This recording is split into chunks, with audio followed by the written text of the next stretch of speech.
But let's move into the next topic, and that is the Sacramento Kings. Kings making moves. They get Alec Burks and a second-round pick along with Harrison Barnes. They give up Justin Jackson, Zach Randolph, and they gave up Amon Shumpert as well. Those were the big pieces that moved. I think they also gave up a second, too, but they ended up getting that back with the Alex Burks trade. So that is the moves that the Kings have made in this trade deadline. So post-trade deadline, they are 29-26, 10.5 games back of first place, the Golden State Warriors in the Western Conference. They are 1 game back of the Clippers in the 8th spot. We are talking about the Kings for the first time in the season, and I have to make some apologies before we get into the trade reactions and obviously the title. Yep. Can they make it into the playoffs?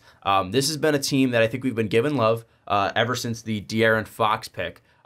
We trashed them so much since the start of the podcast, then to the DeMarcus Cousins trade, and we were giving crap to Vlade Divac and Vivek Ranadive, and until that De'Aaron Fox, acquisition at the draft, and then obviously the signing of Dave Yeager. This not just De'Aaron Fox, you gotta give credit to Harry Giles as well. I was hyped. It hasn't been as great. Hey, obviously not as great, but expectations accordingly. I think it came down as well when they took Marvin Bagley over Luka Doncic, but. All in all, I think I do have to apologize because I did not think the Kings would be in this position. I thought the Lakers would be better than they are right now, and the Lakers have a worse record with the best player in the league, although LeBron has been injured. I just have to say... Only by a game. Still better. I still have to say that the Kings deserve a ton of credit. Shout out to Sacramento and their fans. They've gone through a lot. I used to be a Kings fan when I was little, back in the time they got screwed by the refs in the Western Conference Finals. What? Wooden Award winner. Put some respect on that name. I'm doing that right now. Mm-hmm. Just shout out to Sacramento King and the Kings and what Vivek Ranadive and Vlade Divac and Dave Yeager has done to this team. They've been one of the better teams to watch this year. And Dave, they're pushing in on a playoff spot. Like I said, 1 game back of the 8th spot in the Western Conference Finals, or in the Western Conference playoffs. Do you think it's possible that they can make the playoffs this year? Hell yeah. And that's an emphatic yes. Like this is a team that I know on the side Sean and I have talked about a lot, and it's a shame that we haven't had a great topic to land on the show. So a lot of excitement around this. I absolutely love this team. De'Aaron Fox has been a huge growth from year 1 to year 2. His shot has looked good, and that's one of the most concerning things was like, well, his motion's good, but it's just not adding up to now like, oh, he's hitting that shit and it looks legitimate. They've got a fantastic 6-man in Bogey. He comes in off the bench. He makes sure things keep running. They're able to use him in those extended lineups towards the end of games. Belly has been fantastic for them. He is, obviously he's cooled off from the start of the year when he was shooting like 50% from 3, but they have a great, fun, young core. And I swear to God, it's them and the Nets are just the most fun to watch in the league right now. So love the team. They can absolutely make a run for the playoffs. Harrison Barnes, an NBA champion, someone who's been there, done that. Honestly, not on his shoulders, but he was a contributing piece to it. I think he's a great add to this team. And the big thing for me is that they can insert him without messing up the sync of the team. They have a great flow, really good pace, and they're getting really good play out of their bigs right now. So I hope that ball movement doesn't hold up, because what we've seen out of him in Dallas was he was a very much ISO player. But I think that I would like to think that's because of the guys around him and the situation he was put in. So hopefully he's on a team now with a bunch of young talent. He can go ahead and go back to just being, a 3-and-D guy. And if he needs to, he can put the ball on the court. Well, and the thing, too, with Barnes, I think they paid him that much money, expecting him to be more than what he was. Right. And then the fact that he wasn't, I think that's been the disappointment. But Ricky, I mean, he could possibly bounce back. Harrison Barnes is. But even outside the Harrison Barnes thing, I mean, the 20 or the 50-something games they played without him, this team has been fantastic. I think we got to give him a ton of credit for that. But do you think this is enough to hold up? Because, yes, they've had some great runs this year. They have a ton of youth coming up. We're getting into the second half, where we've seen young teams collapse. Do you think this is possible? And do you think maybe getting a veteran like Harrison Barnes will help them keep this pace? I don't really think, A, I don't think they're going to collapse. B, I do not think that it's more of like Harrison Barnes come in, he's going to be a veteran leader. I kind of see this more as like a island of misfit toys kind of a thing, where you look at most of the players that they have been guys to where it's like, for example, Buddy Hield's a big one, where it's like, hey, I was on a different team and I probably wasn't respected like I should have been. I come over to Sacramento, kind of flourishes. And that's what I'm maybe expecting from a Harrison Barnes, where it's like, hey, change of scenery. There's no real big expectations on you. This team is already cooking. They're moving. They got a good feel to them. They go ahead, and one of the moves that I don't know if you mentioned was they move one of their big men as well. Yes, they get Caleb Swanigan, but they move Scal Labissiere away from the Kings as well. He did not get his own spotlight segment. And I mean, no, he did not. But I mean, they move him. Amon Shumpert's no longer here. Yeah. Like, Harrison Barnes is going to be change of scenery, no pressure. This team is kind of running free where it's like, yeah, we're a playoff team.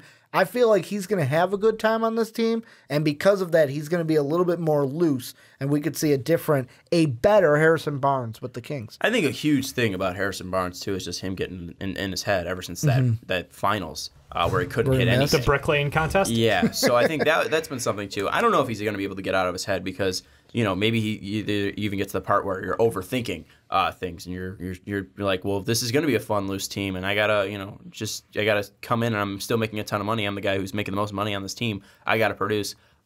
He might be able to still get in his head, but I think one thing that is going to help him is that this pace for the Kings is massive. They are a team that loves to run. He is an athletic guy. He can attack in open space, and I think also that running ability, and if he's able to get to his spots, that's going to lead to spot-up threes. And I think that's going to be something that can help him a little bit because when we did see him at his best, it was in Golden State. And, I mean, we talk about Golden State all the time. Their pace was massive, especially early in that start of the dynasty. It was just run up the floor, get open, and we'll hit you for a three. And that's something that maybe going back to that environment, he's still a young player, still has that ability to get up and down the floor. That might be able to put him back into his own element. I've been loving what the Kings have been doing. However, I will say that I think it's going to be very difficult for them to make the playoffs, just looking at the way the standings are shaping out. Yes, they are only a game back of the Clippers right now, and I think that they are going to be able to jump the Clippers. When we look at the end of these standings at the end of the year, the Clippers are going to be below the Sacramento Kings. That's for sure.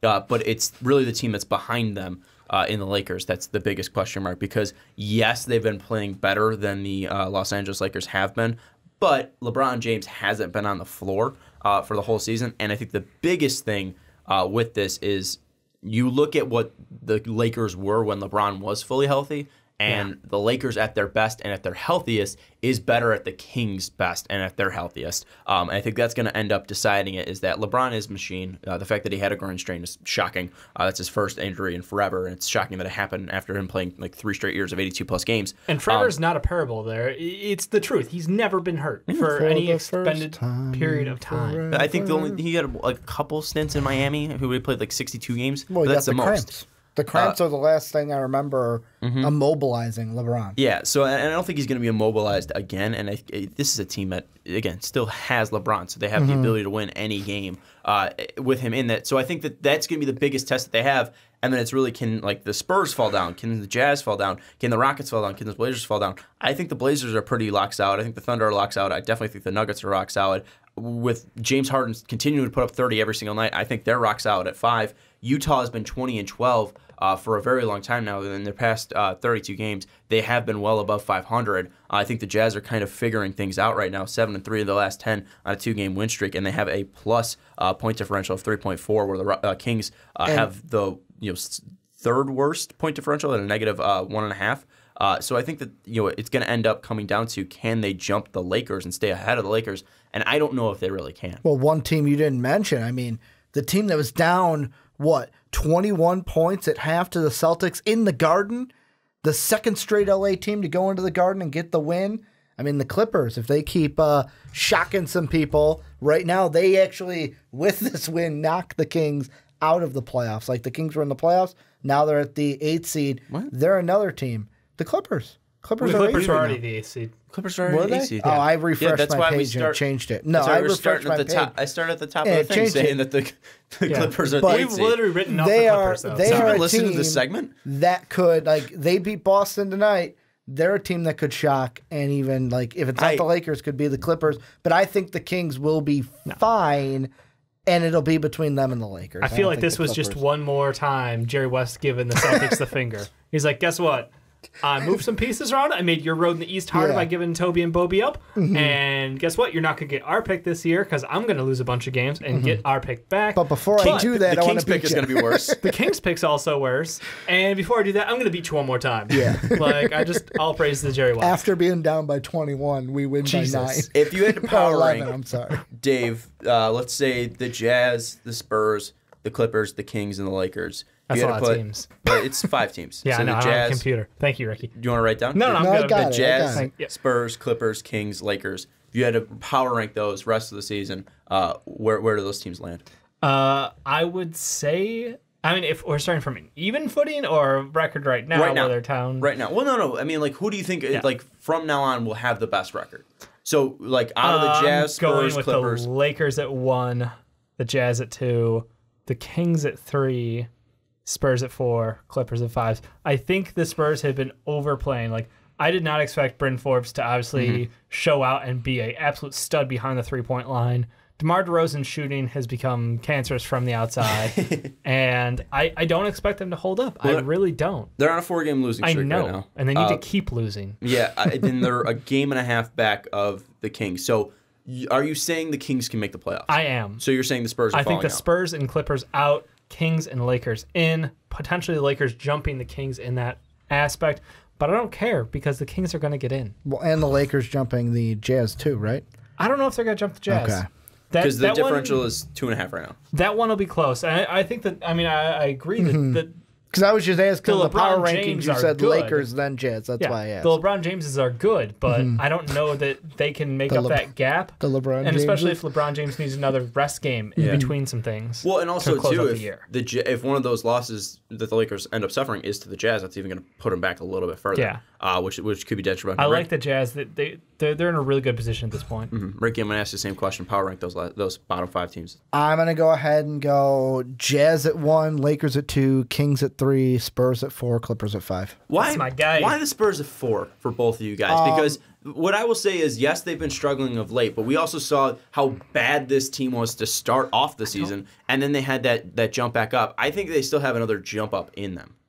I don't want them to win, is why I'm putting them there. What do you want with them? Because I want the Kings in the playoffs. Okay. Well, I mean, that's It literally comes down to I would rather You're watch selfish. a young, energetic Kings team, which is super fun, rather than the old man Spurs just being the fucking unforgiving, just we're the Spurs. Zombies. It's the playoffs time. We're here. You can't get rid of us. But the thing you look at, the last 4 that you're saying they lost, at the Kings, at Golden State, at Portland, at Utah. You can say, yes, opponents. they're all on the road, but that's what I'm looking at, playoff opponents. The next game against Memphis, I'm sorry, Memphis, they should beat you. But then you're going at Toronto. You're going, New York played Toronto tough today. That's going to be in New York. Right. Yeah, they lost, but New York played them tough. haven't won a game at the Garden since December 1st. I'm just saying, it could happen. And especially with a team Ricky, like... you were 27 when they won a game. No, 28. 28. Yeah, we're 28, older. 29. But You were, yeah, if they you were haven't won in 2 years. You were 28 by a whole month But too. here's the thing. December 1st, my guy. Here's another thing is their next 4 games, they're not going to be back in San Antonio till the 27th. Like, if they've already been on a road skid, you're not telling me that some more of these road games are going to be losing? But here's the thing: is at home they're 22-7, so they suck away from San Antonio, And but they're also one of the best teams at home. They've got a really good role to end the year on. Their last 3 games are Washington, Cleveland, Dallas. So is that all at home? No, it's at Washington, at Cleveland, home Dallas. And you get the hardest game at home. I love that. Yeah, but you look at the 3 before that. Yeah, you get the first 2 at home. The Kings will be tough. The Hawks, depending on how they're hitting, if Trae Young comes out, hitting some threes, and then Denver on the road. Denver on the road will be tough. Yeah. But San Antonio Still, going up against they've got Atlanta. a lot of winnable games, but I am shooting on the under for them because I would rather watch a young, energetic team make the playoffs and see what they can do. And you look at overall, they got Portland again, they got Golden State again, they got the Rockets, they got the Nuggets 2 more times, the Bucks, I'm sorry, does the anyone Raptors. outside of San Antonio want to watch LaMarcus Aldridge, Rudy Gay, and DeMar DeRozan? Dave, it's not the point, though. No, that's the point I'm making. And you could even make the argument, too, that you look at the Kings' schedule. They have Boston twice. They have Philadelphia. They have Brooklyn. They have the Lakers. They have Houston twice. They have, to close out the season, they have Utah, possibly a game against Anthony Davis on April 7th, and then Portland to end the year. He'll play 24 and a half. They have a road stretch as well, going to Los Angeles, Dallas, New Orleans, Houston, San Antonio, starting on March 24th, going to March 31st. They have a couple. They have the back-to-back against Houston and San Antonio there. Like, there are no easy roads in the West. Yeah, and you have even coming up too. You have at Denver, at Golden State, at Oklahoma City, and then at Minnesota, and then you have to come home and play fucking Milwaukee. So, like, the Kings aren't going to have an easy role either. But it's at Minnesota, so it's a little bit tougher. And they literally lost to the backups on the Pelicans. Like, they played Anthony Davis for 24 minutes, and then they lost to the backups on the Pelicans. That's fine. You look at the Kings, though, too. It's like at Denver, like before the All-Star break, and then you open it up after the All-Star break at Golden State. So you're having a fresh Golden State team. Maybe that could be to their benefit, because it's not like Golden State can get any better, in my mind. They can only get worse from here. And Sacramento has played Golden State tough. Yeah. If I had to rank those teams, there's a hangover there. I'd say LA at 1. I'd say Utah at 2. Yep. I'd say Sacramento at 3. I'd say Spurs at 4. I'd say Clippers at 5. So we're all pretty much the same. But here's the thing: is I think that the 3 and 4 between the Kings and the Spurs is closer than what you have it as. And there's a 2-game gap, right? Yeah, and I think that. Again, I want to see the Kings in the playoffs. I'm with you. Yes. I do not want to see the Spurs in the playoffs at all. I love Greg Popovich. I do not want to see his team in the playoffs at all. I don't want to see LaMarcus Aldridge there at all. I don't want to see that. But I do want to see De'Aaron Fox with Harrison Barnes and Buddy Hield and Bogey and Marvin Bagley, who's putting up 17 and 10 over like a 5 stretch of games, the best 5 stretch of game of his career. Like, I want to see that stuff, but I just don't know how feasible it is. I want it to be feasible. I want it to happen, but I don't know how it's going to happen. I want to see them get swept by Golden State in the playoffs.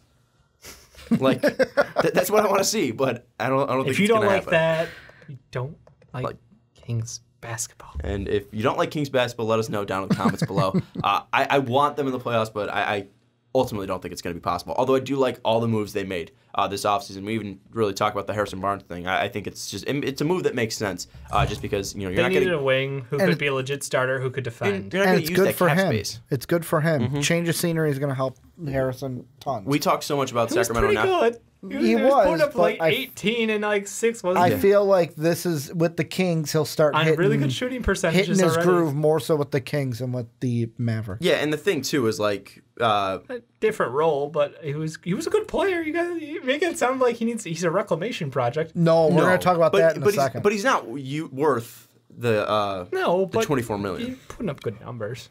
I mean, 40 on 30. I mean, he's shooting 40% from the field. He's shooting 39% from 3, which is great. Yeah. I mean, he was putting up 17 and 4.